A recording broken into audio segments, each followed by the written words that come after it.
students, today we'll be continuing chapter 1 SS standard 7 for Gujarat board students, right? Okay, so today we'll be discussing the topic imprints led by King Harshavardhan. Harshavardhan king के बारे में अपने last session में पढ़ा था, वो कौन थे, उन्होंने कैसे थ्रोन अक्वायर किया, उन्होंने कैसे कनौज अक्वायर किया, कैसे थानेश्वर अक्वायर किया, कैसे ये सारी चीजें अपन ने पढ़ी थी, राइट? अब अपन पढ़ने वाले influence led by king Harshvardhan. अब हर्षवर्धन ने बहुत सारे रेस्ट हाउसेस बिल्ड किए, टेम्पल्स बिल्ड किए, विहारास बिल्ड किए, बहुत सारी चीजें उन्होंने बिल्ड की। इवन उन्होंने एनिमल स्लॉटरिंग, जो एनिमल्स को मारते थे फॉर देयर पर्पस, वो भी स्टॉप करा। तो बेसिकली किंग हर्षवर्धन ने वेल्स क्रिएट किए, टेम्पल्स क्रिएट किए, रेस्ट हाउसेस क्रिएट किए, मथास क्रिएट किए, विहारास क्रिएट किए, और इवन जो एनिमल स्लॉटरिंग थी वो भी प्रोहिबिट कर। किंग हर्षवर्धन हर साल एक बुद्धिस्ट रिलीजियस मीट भी ऑर्गेनाइज करते थे। हर साल जो बुद्धिस्ट पीपल होते थे उनकी रिलीजियस मीटिंग ऑर्गेनाइज करते थे। हर साल किंग हर्षवर्धन बुद्धिस्ट पीपल की रिलीजियस मीटिंग ऑर्गेनाइज करते थे। और इनफैक्ट किंग हर्षवर्धन हर 5 साल में एक रिलीजियस कंग्रेगेशन अराइज करते थे पराग। मतलब वहां पे जितनी भी रिलीजन के लोग हैं वो आके डिस्कशन कर सकते हैं, बातचीत कर सकते हैं, रिलीजन के बारे में डिस्कस कर सकते हैं। हर 5 साल में एक बार किंग हर्षवर्धन एक रिलीजियस कंग्रेगेशन ऑर्गेनाइज करते थे। हमेशा कहाँ पे ऑर्गेनाइज करते थे? पराग में ऑर्गेनाइज करते थे, जहाँ पे अलग अलग लोग, अलग अलग धर्म के लोग आके अपने रिलीजन के बारे में बात कर सकते थे। और ये जो रिलीजियस मीट होती थी वहां पे वो इतना सारा डोनेशन करते थे, जब तक उनकी पूरी ट्रेजरी खाली नहीं हो जाती तब तक वो डोनेट करते रहते थे। और इनफैक्ट कभी कभार वो खुद के जो ऑर्नामेंट्स पहने हुए वो भी लोगों को डोनेट कर देते थे। वो इतने जेनरस किंग थे। जो एक पोएट थे, संस्कृत पोएट बानापट। बानापट एक बहुत ही फेमस संस्कृत पोएट है।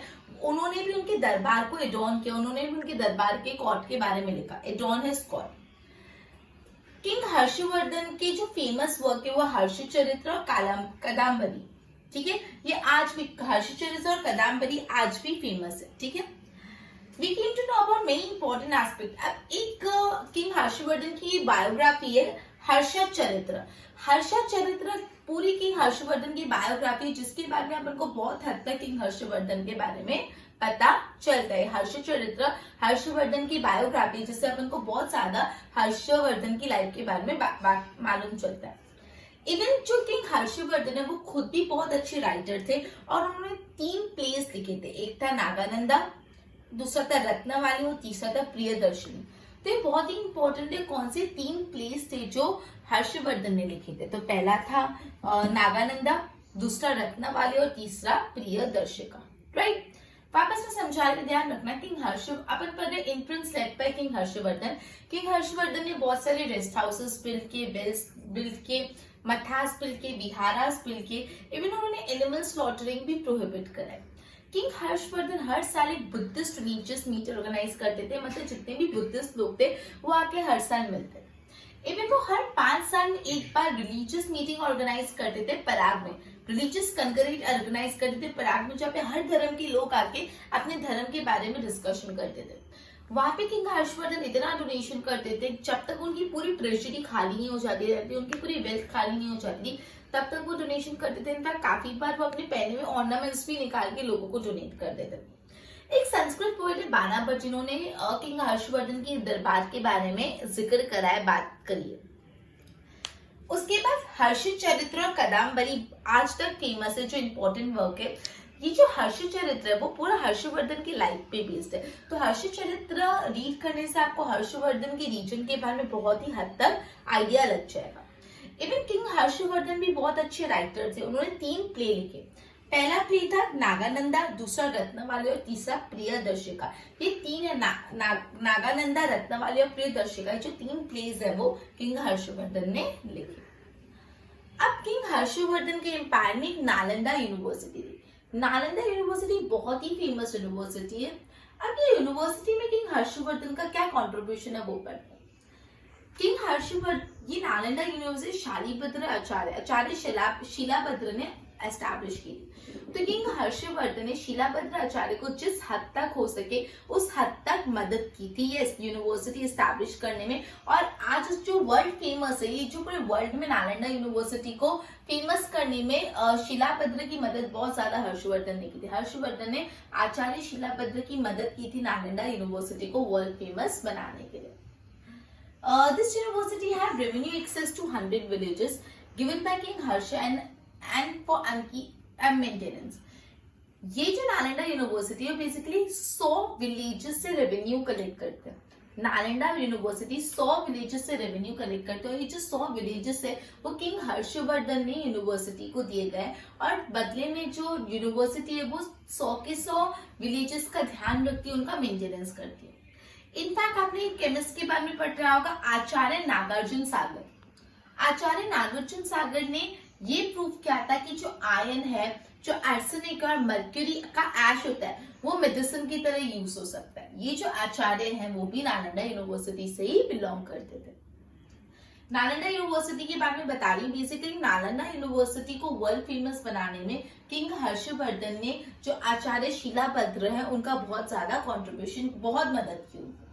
ये जो नालंदा यूनिवर्सिटी है उसके पास 100 विलेजेस का रेवेन्यू एक्सेस है, 100 विलेजेस से रेवेन्यू कलेक्ट करते हैं और ये जो 100 विलेजेस है किंग हर्षवर्धन ने नालंदा यूनिवर्सिटी को दिए और सामने से Nalanda university basically in villages का ध्यान रखते हैं, उनका मेंटेनेंस करते हैं। अब एक केमिस्ट है, बहुत रिनाउंड, बहुत फेमस केमिस्ट है, केमिस्ट नागार्जुन सागर। उन्होंने ये प्रूव किया था कि जो आयन होता है, जो मर्क्यूरी होती है और जो आयन होता है, आर्सेनिक होता है और जो मर्क्यूरी ऐश होती है उसको भी मेडिसिन की तरह यूज कर सकते हैं। तो ये जो इतने फेमस केमिस्ट है आचार्य नागार्जुन सागर, वो भी नालंदा यूनिवर्सिटी को ही बिलोंग करते थे, राइट। एक बार बोर्ड पे ध्यान दो। अपन पढ़ रहे standard 7th SS chapter 1 imprints left by king Harshvardhan. Harsha built many rest houses, wells, temple, lakes, mathas, viharas, and also prohibited animal slaughtering.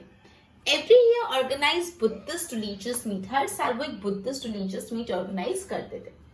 Every 5 years he would organize a huge religious congregation at Prague. हर 5 साल में एक बार वो बहुत बड़ा religious congregation पराग में establish करते थे. They would donate generously और उस congregation में वो बहुत दिल खोल के donation करते थे. Till the entire treasury was empty. जब तक उनकी पूरी treasury खाली नहीं हो जाती थी वो donation करते थे. And he would even give away the ornaments he would be wearing at the time. कभी-कभी तो जो पहने हुए ornaments है वो भी give up कर लेते थे. Great Sanskrit poet Banapat adorned his court. जो संस्कृत poet है बानापट, उन्होंने उनके कोर्ट के बारे में mention किया. His famous were Harshacharita and Kadambari आज भी famous है. We come to know many important aspects of King Harshavardhan region from Harshacharita. Harshacharita पढ़ के हर्षवर्धन के बारे में काफी ज्यादा नॉलेज मिलती है. King Harsha himself was a writer and wrote 3 plays. 3 play उन्होंने नागानंदा, रत्नवाली और प्रियदर्शिका, ये 3 प्लेस उन्होंने लिखे. अब हम पढ़ रहे हैं एम्परर हर्षवर्धन के एम्पायर के बारे में Nalanda university. King Harsha extended all possible assistance to Acharya Shilabhadra and made Nalanda world famous university. World famous university बनाया नालंदा को King हर्षवर्धन ने शीलाभद्र आचार्य की मदद करी. This university has revenue access to 100 villages given by King Harsha for upkeep and maintenance. मतलब 100 villages थे जो king Harshvardhan ने दिए थे मेंटेनेंस के लिए. उन विलेजेस में से रेवेन्यू कलेक्शन का भी यूनिवर्सिटी को रेवेन्यू मिलता है. Chemist Acharya Nagarjun Sagar, who proved that iron, arsenic and mercury ash could be used as medicine, also belonged to Nalanda University. ये जो आचार्य नागार्जुन सागर थे जिन्होंने ये प्रूव किया कि आर्सेनिक, मर्क्यूरी एश और आयरन को मेडिसिन की तरह यूज कर सकते हैं, वो भी नालंदा यूनिवर्सिटी को बिलोंग करते हैं. एक बार इसके नोट्स बनाओ.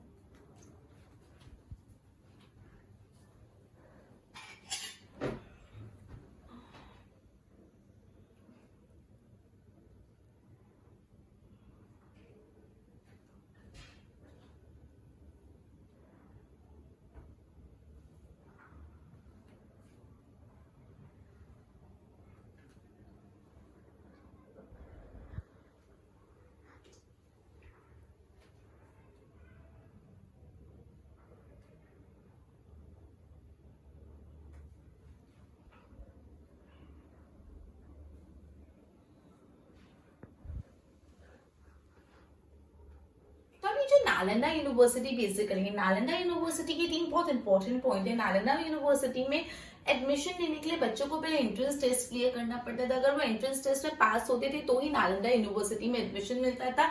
इतनी बड़ी यूनिवर्सिटी थी कि कोई भी वहां पे नहीं स्टडी कर सकता था।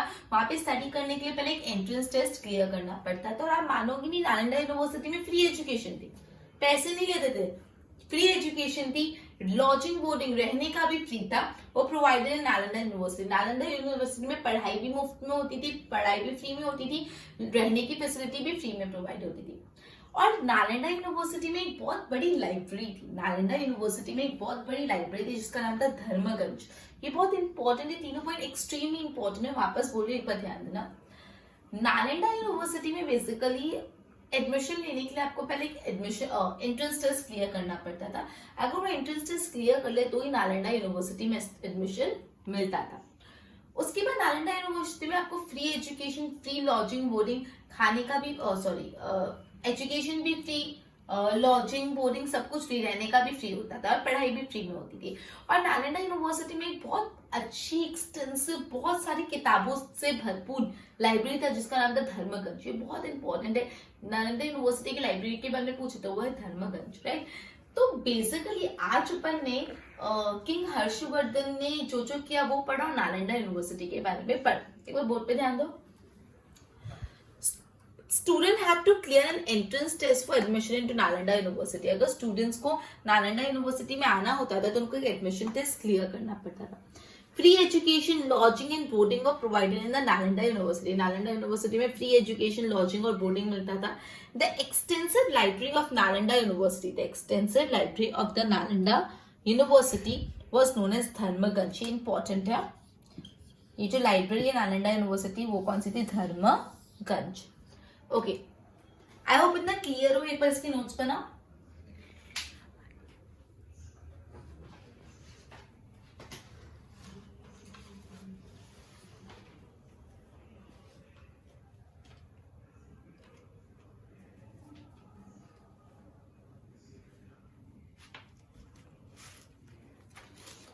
ओके, तो अभी जितना भी पढ़ा उसको सम अप कर देते हैं। अपन ने पढ़ा entrance test by king Harshvardhan, उसमें पढ़ा किंग हर्षवर्धन ने बहुत सारे विहारास, मठ्स, रेस्ट हाउसेस बिल्ड किए। वो हर साल एक बुद्धिस्ट रिलीजियस मीट ऑर्गेनाइज करते थे, और वो हर 5 साल में एक बार एक रिलीजियस कंग्रेगेशन ऑर्गेनाइज करते थे जहाँ पे हर धर्म के लोग आते थे, और ये पराग में होता था। अब इस रिलीजियस मीट में वो इतना डोनेशन करते थे, जब तक उनकी पूरी ट्रेजरी खत्म नहीं हो जाती थी वो डोनेशन करते थे, और काफी टाइम तो वो अपने ऑर्नामेंट्स पहने हुए भी डोनेट कर देते थे। उनके कोर्ट के पोएट थे बानापर, जिन्होंने उनके कोर्ट की बहुत तारीफ की थी। फिर बेसिकली ये जो हर्षित चरित्र है इंपॉर्टेंट है। हर्षित चरित्र एक बुक है जिसमें किंग हर्षवर्धन के रीजन के बारे में हर जानकारी आपको मिल जाएगी, ठीक है। उसके बाद की जो किंग हर्षवर्धन है खुद भी बहुत अच्छे राइटर थे। उन्होंने 3 प्ले लिखे थे। पहला प्ले था नागानंदा, दूसरा था रत्नावली और तीसरा था प्रियदर्शनी। फिर बेसिकली अपने नालंदा यूनिवर्सिटी के बारे में पढ़ा, जो नालंदा यूनिवर्सिटी को इस वर्ल्ड फेमस बनाने के लिए किंग हर्षवर्धन ने शिलाभद्र जो वहां के आचार्य उनकी बहुत मदद की। ये यूनिवर्सिटी को 100 विलेजेस से रेवेन्यू कलेक्ट करने के पावर्स थे, और ये 100 विलेजेस किंग हर्षवर्धन ने यूनिवर्सिटी को दिए थे। एक बहुत फेमस केमिस्ट थे किंग ये नागार्जुन सागर, आचार्य नागार्जुन सागर। आचार्य नागार्जुन सागर ने प्रूव किया था कि मर्क्यूरी, ऐश, आर्सेनिक इन सबको मेडिसिन जैसे यूज कर सकते हैं, और ये भी नालंदा यूनिवर्सिटी से बिलोंग करती है। नालंदा यूनिवर्सिटी एडमिशन लेने के लिए आपको एक एंट्रेंस टेस्ट क्लियर करना पड़ता था। नालंदा यूनिवर्सिटी में फ्री एजुकेशन, फ्री लॉजिंग होती थी, और नालंदा यूनिवर्सिटी में एक बहुत एक्सटेंसिव लाइब्रेरी थी जिसका नाम था धर्मगंज। आई होप इतना क्लियर हुआ। अपना लेक्चर पे कंप्लीट होता है। Will be continuing more in next lecture. Good bye everyone.